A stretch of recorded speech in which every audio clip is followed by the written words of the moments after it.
Let's talk some Chiefs.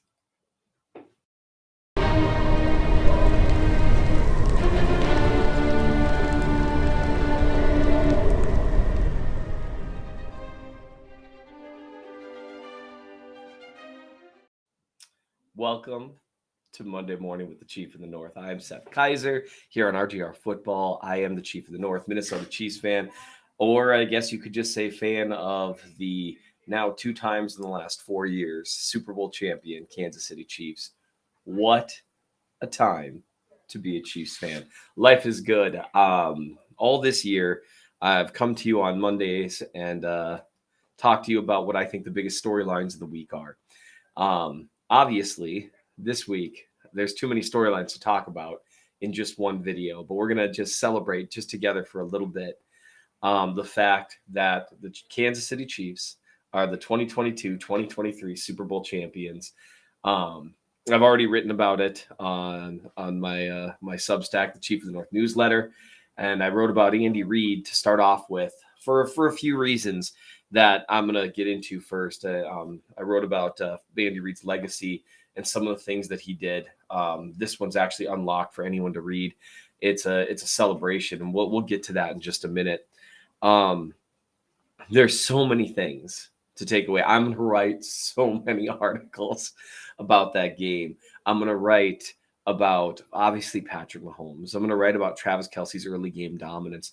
I'm going to talk about Juju Smith-Schuster coming alive in the fourth quarter when the Chiefs needed someone because Kelce was just getting all the attention. I'm going to write about the offensive line's terrific performance. I'm going to write about Mahomes. I know I've already said that, but it's worth saying again just because he was almost perfect.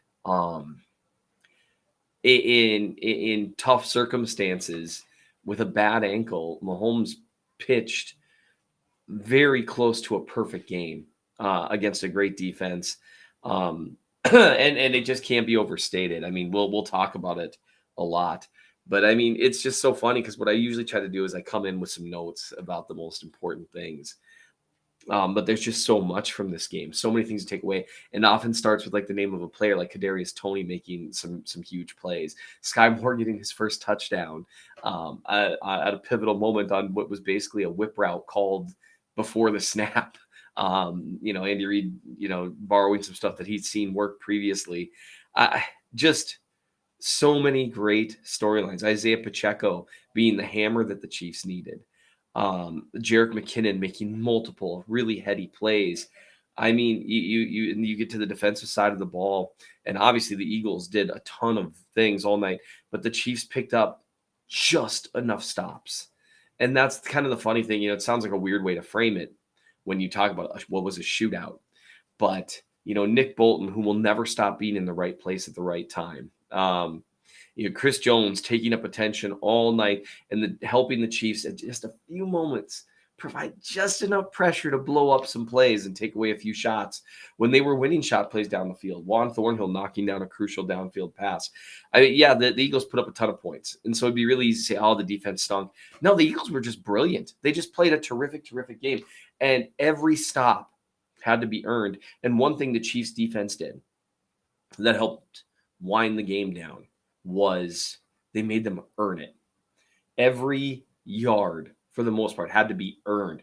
It had to be a terrific play. It had to be a terrific catch, a terrific throw. There was just so much that had to be done right to move the ball. And that in and of itself is noteworthy. And I wonder if Chiefs defenses of yesteryear would have given up just a couple more touchdowns.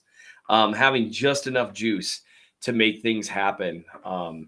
It was just such a terrific game. A few things we're not going to be talking about at length today will be holding calls that are clearly holding calls. And, it's kind of interesting because that's something that, I will talk about it for a second.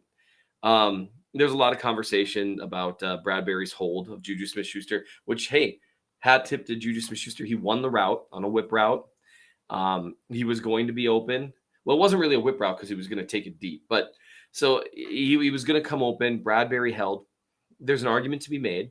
And Bradbury admitted to a hold. And so all the kind of sour grapes about, I hate to see the game end like that. Then blame the player for holding. Because wouldn't you also hate, and I'm just to put an argument out there. and something to maybe borrow if you're a Chiefs fan. People are kind of acting as though that was somehow a wrong result. The wrong result would have been a player being allowed to hold in a manner that took away a touchdown. That's the incorrect result. That's what happened. But when you look at where the ball landed and you look at exactly when the hold was, Smith-Schuster catches a touchdown if he's not held. That's why it has to be called. Plays that materially affect the outcome of the game, penalties that materially affect the outcome of the game, those have to be called. And that's the reason why they exist. That's why, otherwise, you would just at crucial moments of the game, just so the refs don't decide it. Well, I guess the offensive lineman should just grab everyone and just tackle them to the ground, because you don't want the refs to make the determining call. Well, that's just not how this works. The penalties exist in order to prevent material plays being altered by things that are not allowed.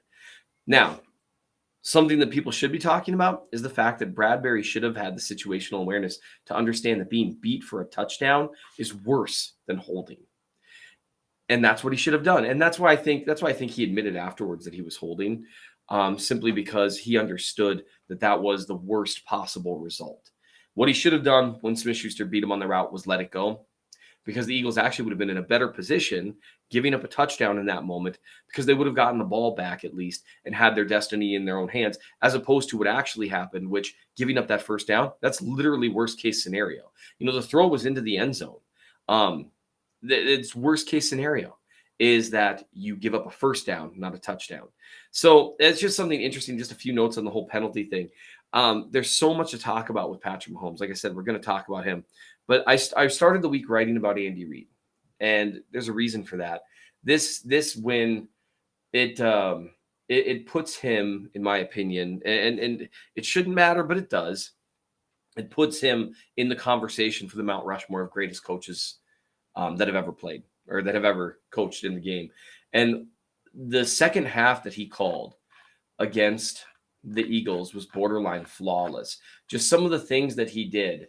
And so, like this first touchdown here that I've just watched over and over with Isaiah Pacheco, is if you look right here, they're utilizing Jerick McKinnon as an H-back to come across the formation and block. And that's why you can leave someone unblocked, because you're also pulling Trey Smith, I think it is, across the formation. They have not used Jerick McKinnon like this all year. And they do it here when the short yardage counts. And it just matters so much. Later on in the game, one of my favorite plays. So Andy Reid was just in his bag in the second half. He found some things to pick on with the Eagles defense. One of my favorite plays, and I wrote about that. So the Chiefs were trailing 21-27. The Eagles had been flagged off sides. And you remember this. They'd hit Kadarius Toney, with a quick pass to the sideline.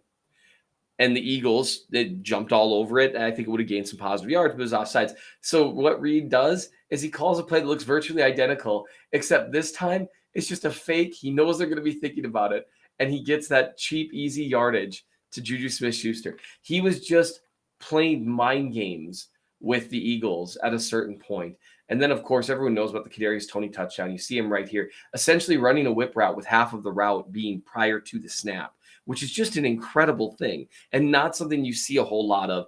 They recognized early on the Eagles were switching with some of these motions, and they just started hammering it. Ben Solak, who writes for the Ringer, is a big Eagles fan, terrific analyst. I think that's the way he phrased it, is Reid found a chink in the arm, started hammering away at it. Look at how open Kadarius Toney is when he catches that ball. And as if that's not enough, a little bit later, you see the same thing, other side, a little bit different personnel and alignment, but it's just the same concept. They're going to switch, and it's too late. One guy thinks that they're switching off. The other guy just sticks with his initial receiver, and easy touchdown. Here's the thing with Andy Reid. He is such an unbelievable designer of plays. Oh, man, hopefully I was scrolling through that. You guys maybe were hopefully seeing all of this. Maybe I didn't have it up. That would be hilarious. In which case, well, you just have to pretend you saw it. But if you – the wide open nature here of Kadarius Toney, I just laugh every time I look at it. And again, if you didn't get to see the play the first time because I was just sitting here yakking at the screen, well, you know what? I'm tired because winning the Super Bowl is exhausting. To get a guy that wide open, not once, but twice on the goal line, on 3rd and short, is just this unbelievable accomplishment against a good, well-coached defense. And it's just a testament to Andy Reid and his ability to scheme things up, to find what works, to have plays in his back pocket for every scenario. But more importantly than that, and this is what I wrote about, is that Andy, he never panics. And there used to be the joke about like the Andy Reid face and all that stuff. People thought that it was like just inaction. It's just he didn't change his process. And there's something to be said with having someone from the top down that doesn't change their process, that doesn't panic, that keeps doing what they know works. And that's why I started to write about him. So you can check that out in the Chief of the North newsletter. You know, everything changed for the Chiefs in 2 separate occasions. The one that people talk about the most is obviously Patrick Mahomes coming down, because that did change things, of course. But Andy Reid arriving in 2013 changed things as well. It was a franchise that really had no hope, and it became a perennial playoff contender. And then, of course, you get Patrick Mahomes, and everything takes another level. It is such a cool thing, and I'm so happy for the Chiefs, for a group of players that have just done such a great job in a retooling year. Keep in mind the Chiefs have a fair amount of draft capital. They're going to have more salary cap flexibility next year. This was the retooling year, and they won the Super Bowl. Guys, it is an absolutely terrific time to be a Chiefs fan. We're going to have a lot more. We're going to have a mailbag this week. We're going to keep bringing you content here. I'm going to be bringing you content, the Chief of the North. I'm going to review so much film. It's going to be so much fun. The last time they won the Super Bowl, I didn't have my own site. And so now I can just write about every minutia of the game, and it's going to be terrific. And I hope you guys are along for the ride. Thank you so much for watching this year. Thank you so much for supporting this place. Make sure to hit like and subscribe. Do all those YouTube things to make sure, you do all the supporting stuff. But it's been such a special year covering the Chiefs, and it's just such, I say this all the time, but it's so true. It is such a great time to be a Chiefs fan. Thanks for watching, guys, and I cannot wait to break down the rest of this Super Bowl with you.